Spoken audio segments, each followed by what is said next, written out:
health for law enforcement officers was something we talked about, something we addressed, and it wasn't going to be a taboo subject.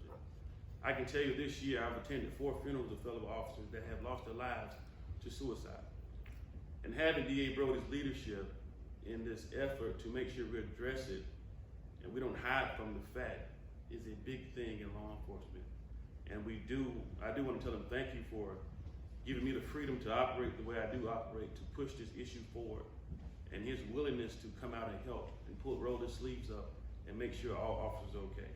For me, this is very personal. I served 26 years in the Army and saw some things that I probably shouldn't have seen. And I'm constantly reminded of those things to the point that this morning when I woke up and was perusing around on Facebook and looked at my memories, the fallen soldier memorial for one of my soldiers was on that memory. When I first came to Cobb County, one of my soldiers was down at Fort Benning, Georgia, and he committed suicide. And the thing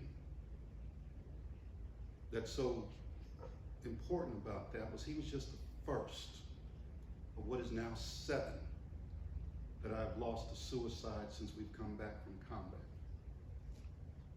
I like the fact that you have the peer support program.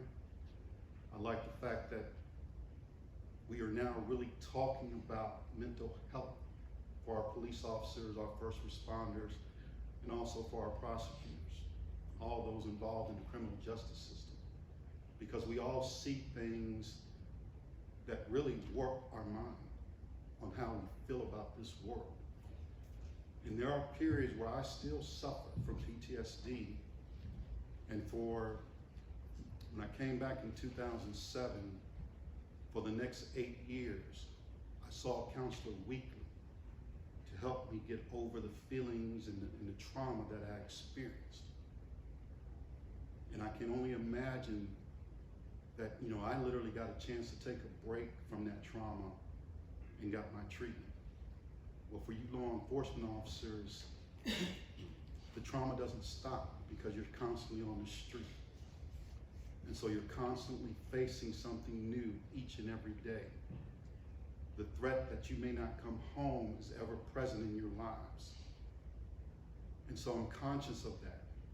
And when I first got elected, I made a point to talk to all the police chiefs and talk to them about mental health, because I wanted to make sure that they were okay, because I know they can only do their job by first, one, taking care of themselves. So that's why this is so important to me.